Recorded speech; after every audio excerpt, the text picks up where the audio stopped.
Selamat sore, salam jumpa. Kali ini kita akan membahas sesi tentang jenis-jenis alamat IP versi 4 dan penentuan dari jenis IP tersebut, metode penentuannya. Paling pertama adalah yang perlu kalian ketahui, alamat IP versi 4 dari konteks yang digunakan di lapangan itu memiliki 3 kategori dengan 3 fungsi berbeda. Yang pertama adalah alamat sebagai fungsi pengenal jaringan, disebut juga dengan network IP address. Alamat yang digunakan pada host, perangkat, itu adalah host IP address atau host address. Dan alamat untuk komunikasi bersama, sesama satu jaringan. Itu yang disebut dengan broadcast IP address atau broadcast address. Bagaimana kita bisa membedakan jenis alamat IP, apakah masuk kategori network, host, atau broadcast?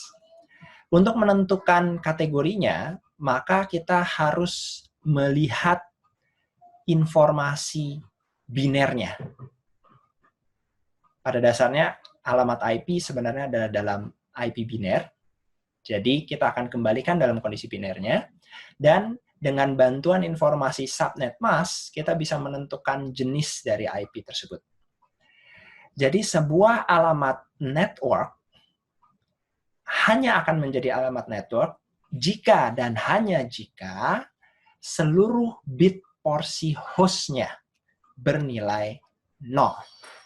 Pada contoh ini, kalian melihat ada alamat IP 192.168.60 dengan subnet mask 255.255.255.0. Yang perlu dilakukan adalah menuliskannya dalam bentuk biner, dituliskan dalam bentuk biner, kemudian disejajarkan, dan kita lihat, ternyata subnet mask angka satunya berhenti sampai bit ke-24. Berarti bit ke-25 sampai 32, bit ke-25 sampai 32 adalah porsi host. Kita telaah porsi host ini. Jika nilai binernya semua bernilai 0, maka ini adalah alamat network.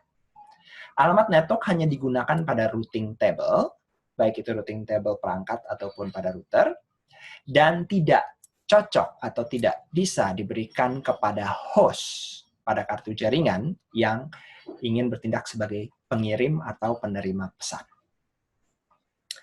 Kategori kedua, host address.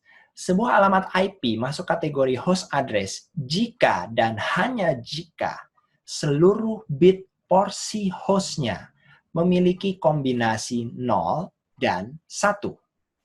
Seperti yang terlihat di contoh ini, alamat IP 192.168.6.5 dengan subnet mask 255.255.255.0 berarti porsi networknya hingga bit ke-24, porsi hostnya dimulai dari bit ke-25 hingga 32. Kita lihat di sini ada kombinasi 0 dan 1. Sehingga ini masuk kategori host address. Alamat IP host bisa diberikan kepada semua end devices yang bertindak sebagai pengirim atau penerima komunikasi data. Berikutnya adalah kategori broadcast address. Broadcast address adalah alamat yang dicadangkan untuk komunikasi intra jaringan. Setiap pesan yang ditujukan kepada seluruh host di dalam jaringan tersebut, jadi kirimannya satu untuk semua, pada semua rekan-rekan sejaringan, akan dikirimkan ke alamat broadcast address. Ciri-ciri dari alamat broadcast address adalah pada bit porsi hostnya bernilai 1 semua, 1 biner semua. Jadi pada contoh ini, alamat IP 192.168.6.255, subnet mask 255.255.255.0, maka bit ke-25 hingga 32 adalah porsi host. Di porsi host ini nilai binernya semuanya 1. Ini adalah broadcast address. Pak, kalau begitu, semua alamat yang berakhiran 0 itu pasti network? Belum tentu. Semua alamat yang berakhiran 255 pasti broadcast. Belum tentu. Perhatikan contoh berikut. Saya punya IP 12.168.6.255. Mengasumsikan ini adalah alamat broadcast hanya dengan melihat 255-nya saja tidak valid. Kita harus membandingkannya dengan nilai subnet mask-nya. Ternyata nilai subnet mask-nya adalah 255, 255, 252, 0. Yang jika dituliskan dalam biner, angka satunya berhenti hingga bit ke-22. Bit ke-23 hingga bit 32 adalah porsi host. Jadi ke sini adalah host portion. Dari titik ini ke kiri adalah network portion. Maka yang perlu dibandingkan bukanlah hanya oktet terakhir, melainkan 10 digit terakhir. 10 digit terakhir di sini mengindikasikan nilai binernya merupakan kombinasi. Ada angka 0 di sini. Jadi, ini adalah host address, bukan broadcast address. Sekali lagi, untuk mengetahui jenisnya network, host atau broadcast, kalian harus mengetahui dua informasi, alamat IP versi 4-nya dan subnet mask-nya atau prefix length-nya. Nah, pemanfaatannya bagaimana? Pada gambar topologi berikut, ada sebuah router, sebuah switch, 4 buah komputer. Nah, setiap komputer di sini merupakan end devices yang bisa mengirim dan menerima pesan. Satu kartu jaringan dari router, kenapa dilingkari dengan lingkaran kuning ini hanya sampai batas satu kartu jaringannya? Karena bisa saja sebuah router memiliki banyak kartu jaringan dan setiap kartu jaringannya ada di jaringan yang berbeda-beda. Dalam konteks ini, si kartu jaringan ini sejaringan dengan komputer-komputer ini. Jadi kartu jaringannya router harus mendapatkan host IP address juga. Di contoh ini terlihat penggunaan host IP address untuk hostnya, tapi secara keseluruhan jaringan ini dikenal dengan alamat networknya. Alamat networknya adalah 10.110 atau nilai di host portionnya adalah 0 semua. Karena di sini diasumsikan dengan nilai prefix length /24 atau subnet mask 255, 255, 255, 0.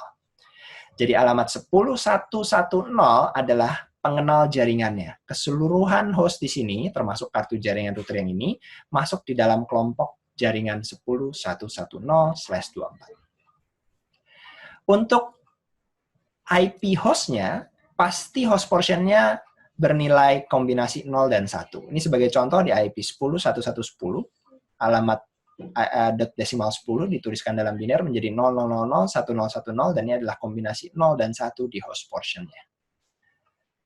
Oke, sedangkan ini adalah broadcast address-nya, alamat yang digunakan secara internal di jaringan ini, lalu lintas broadcast tidak akan diteruskan router ke jaringan berikutnya, jadi hanya terbatas di jaringan ini saja, itu host portion-nya bernilai biner 1 semua.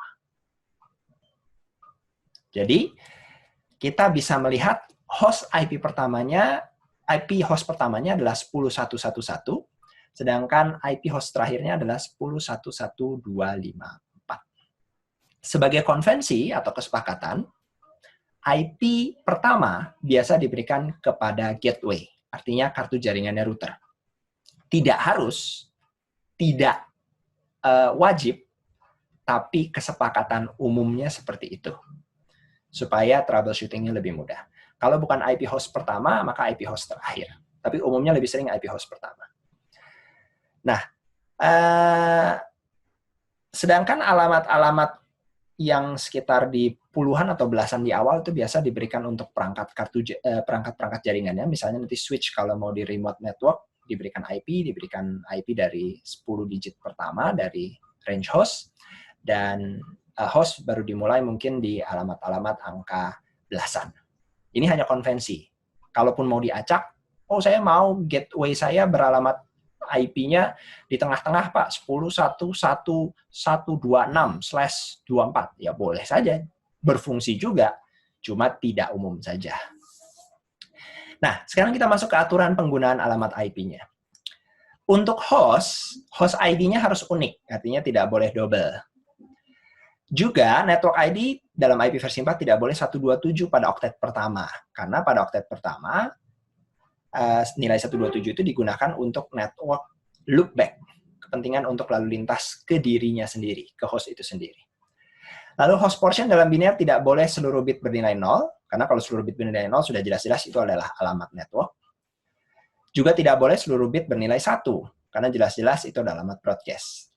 Jadi, kombinasi alamat IP host sebenarnya lebih banyak, jauh lebih banyak daripada host dan broadcast. Nah, berikutnya adalah penentuan network address dan broadcast address jika kita mengetahui sebuah alamat IP address.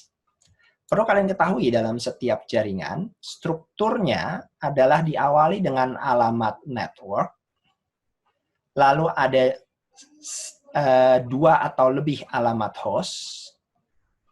Sebenarnya tergantung nanti prefix lengthnya bisa saja 0 atau lebih ya. Lalu ada broadcast di bawahnya. Broadcast.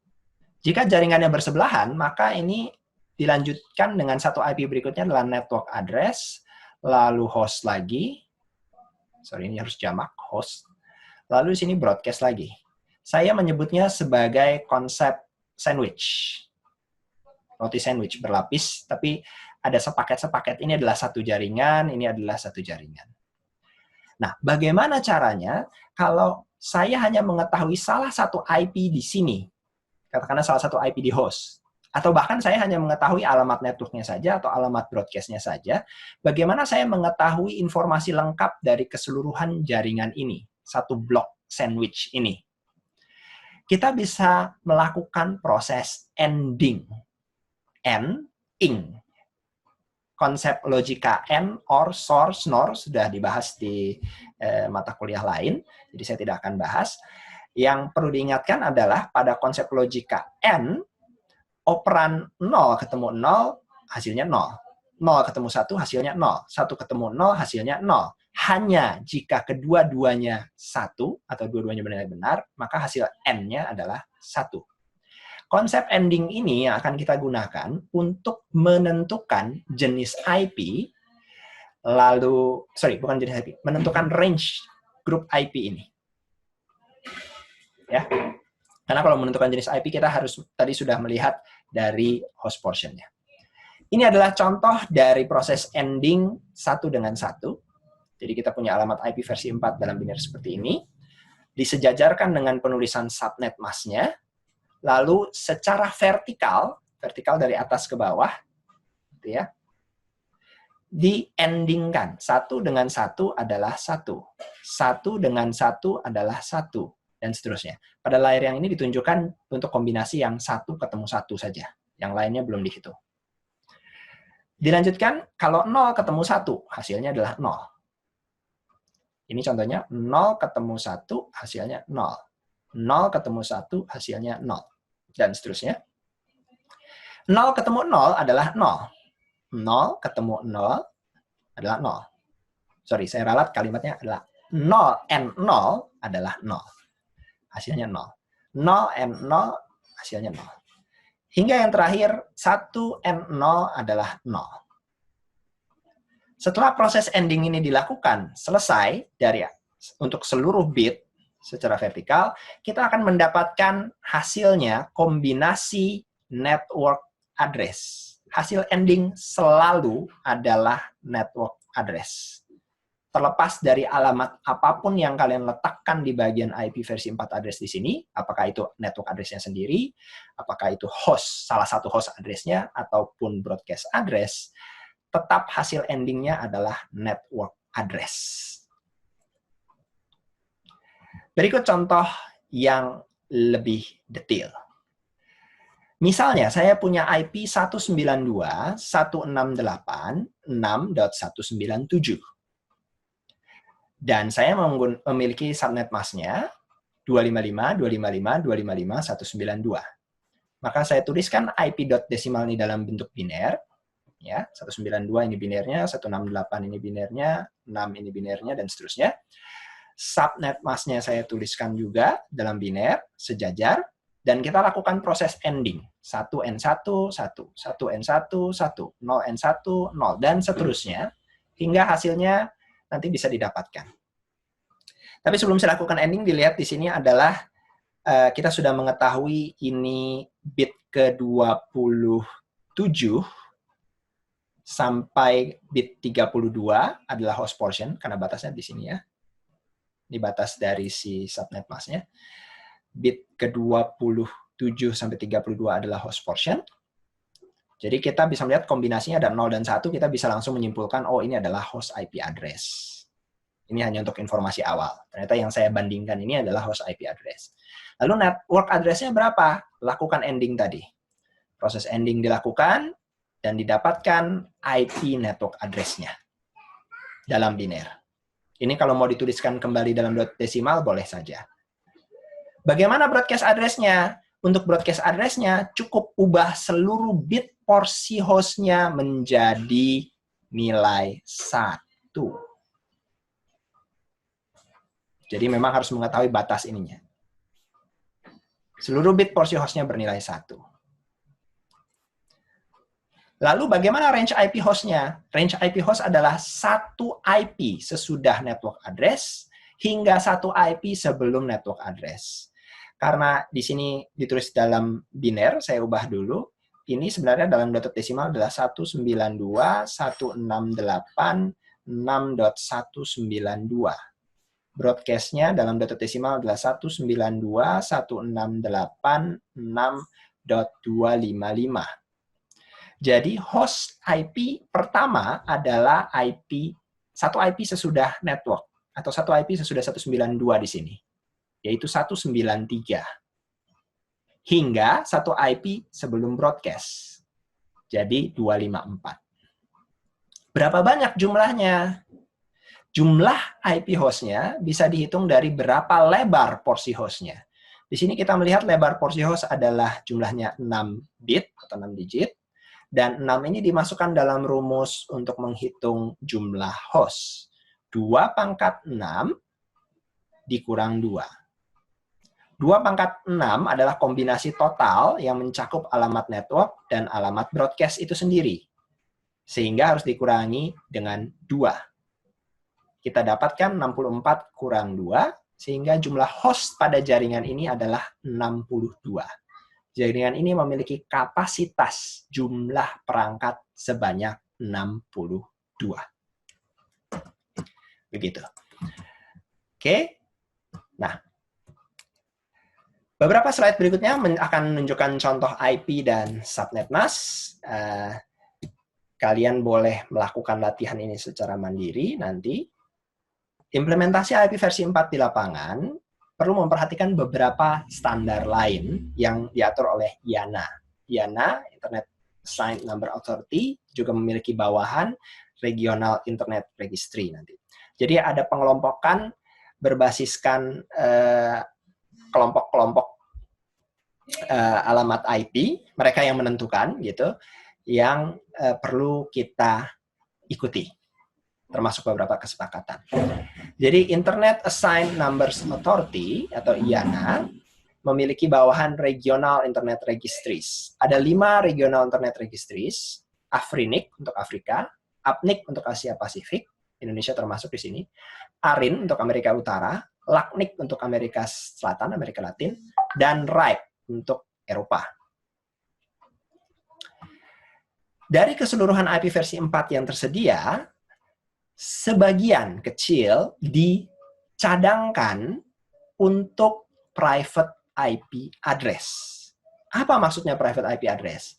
Maksud dari IP private adalah IP yang boleh digunakan secara bebas, tanpa bayar royalti, tanpa perlu menyewa kepada IANA atau RIR. Maksudnya dibawanya ke RIR, atau ISP. Karena sebenarnya kalau kita sewa IP publik ke ISP, ISP itu juga menyewa dari RIR juga.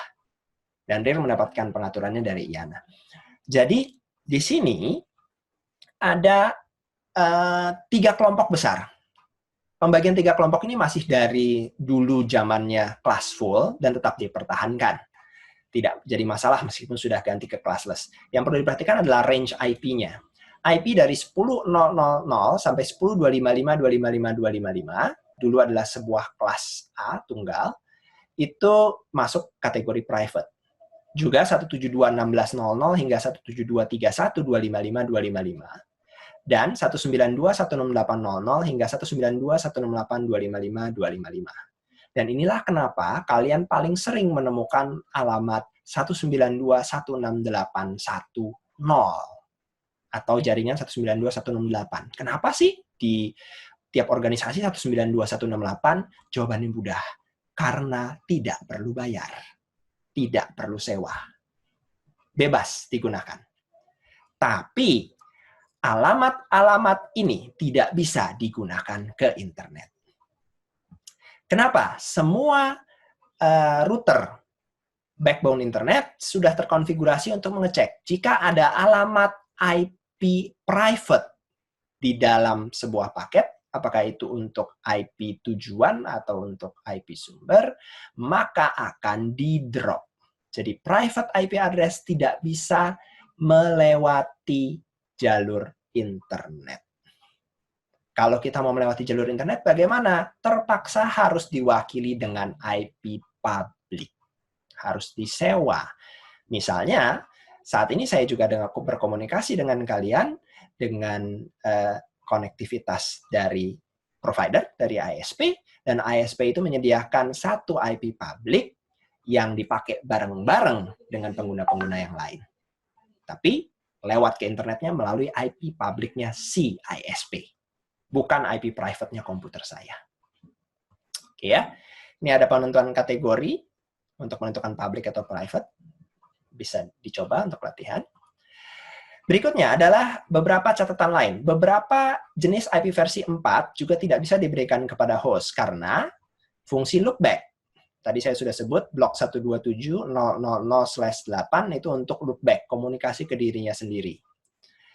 Misalnya aplikasi satu dengan aplikasi yang lain dalam sebuah komputer yang sama ingin berkomunikasi berbasiskan IP, maka tidak perlu turun sampai ke kartu jaringan. Cukup sampai di interface loopback saja, software. Jadi tidak perlu membebani atau komputer itu tidak perlu ada wajib kartu jaringan fisik. Berikutnya link local address. Link local address adalah 169.25.400 sampai 169.25.255.255. Ini biasanya langsung dipakai oleh operating system kalau tidak berhasil dapat IP dari DHCP server. Supaya kemungkinan untuk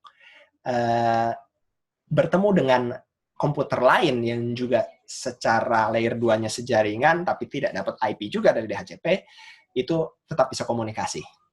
Maksudnya begini, misalnya DHCP servernya rusak, lalu saya menghubungkan laptop saya ke jaringan Wi-Fi, nggak dapat IP dari DHCP, maka komputer saya memilih secara acak dari alamat IP ini, blok ini, dan komputer teman saya juga yang mencoba menghubungi DHCP tidak dapat, tapi dalam Wi-Fi yang sama, itu juga secara acak komputernya, OS-nya menentukan IP dari sini.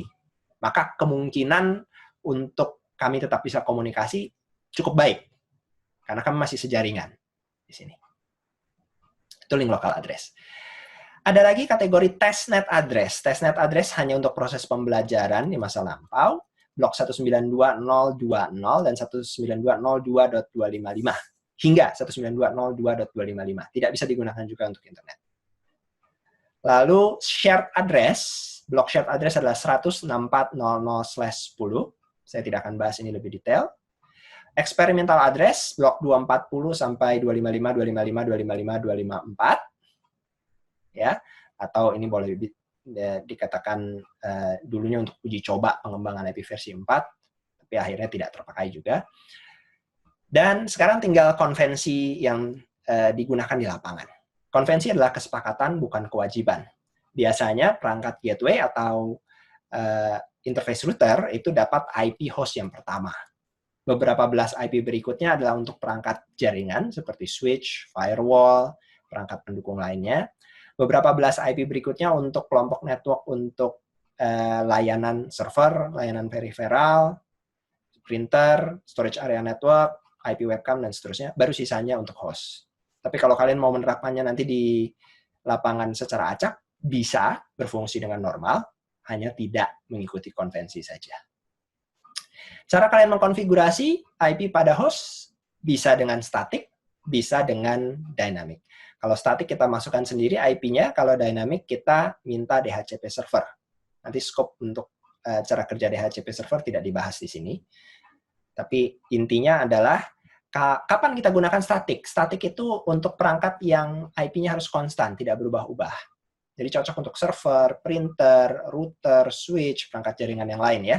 Supaya apa? Nanti saat diatur di access control list, di pengamanan jaringannya lebih mudah.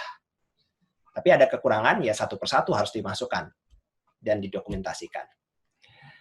Cara memasukkan IP statisnya adalah seperti berikut. Kalian pasti sudah pernah membuka kotak dialog kartu jaringan. Ini contoh di Windows gitu ya. Masukkan di sini.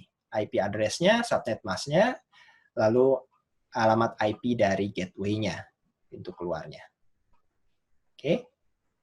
Kalau dinamis, kita akan minta alamat IP dari server DHCP. Server DHCP sudah dikonfigurasikan, biasanya sekaligus menjadi gateway, tapi tidak selalu.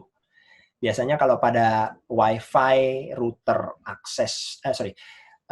router Wi-Fi itu sekaligus juga ada layanan DHCP-nya supaya dia bisa memberikan IP ke sisi wireless-nya ya. Tapi kalau hanya access point